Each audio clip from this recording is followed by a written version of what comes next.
এই যে যারা এখানে শুয়ে আছে তাদের সবার ছিল পিত্ত পরিচয়, ছিল পরিবার। স্বৈরাচার সরকারের কারণে তাদেরকে বেয়ারিশভাবে দাফন করেছে, তারা কেউ বেয়ারিশ না। আমি কানবো না, আমার ছেলের কবরটা খালি আমার বুঝাইয়া দেখ। 4ই আগস্ট লাশ শনাক্ত করার কথা ছিল, আজ দেখেন 1 মাস হয়ে গেছে, লাশ উত্তোলনের কোনো প্রক্রিয়াই নাই।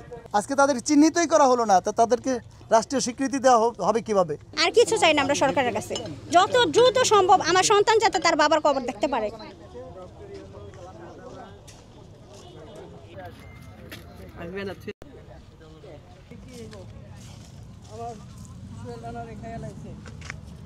যারা গণকবরে যারা শায়িত আছে, যারা জুলাই আগস্টে যারা শহীদ হয়েছে, আমরা বারবার প্রধান উপদেষ্টা এবং মাননীয় সরকারকে আমরা বারবার অনুরোধ করছি যেন প্রত্যেক যে আলাদা আলাদা করে আইডেন্টিফাই করে যেন এগুলি প্রকাশ করা, এবং 2 নম্বর হচ্ছে বিচার কাজ যেন ত্বরান্বিত করা।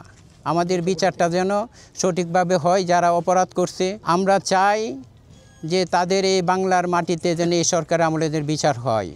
আর 3 নম্বরটি হলো জুলাই সনদ বাস্তবায়ন করা। জুলাই সনদ বাস্তবায়ন আমাদের করতে হবে এবং সংবিধান মতো, যাতে অদূর ভবিষ্যতে কোনো সরকার আসে তাহলে যেন এই সংবিধান যেন কোনো পরিবর্তন করতে না পারে এবং সঠিকভাবে যেন আমাদেরকে মূল্যায়ন করে। 4 নম্বর হলো আহত ভাইদের সুচিকিৎসা নিশ্চিত করা।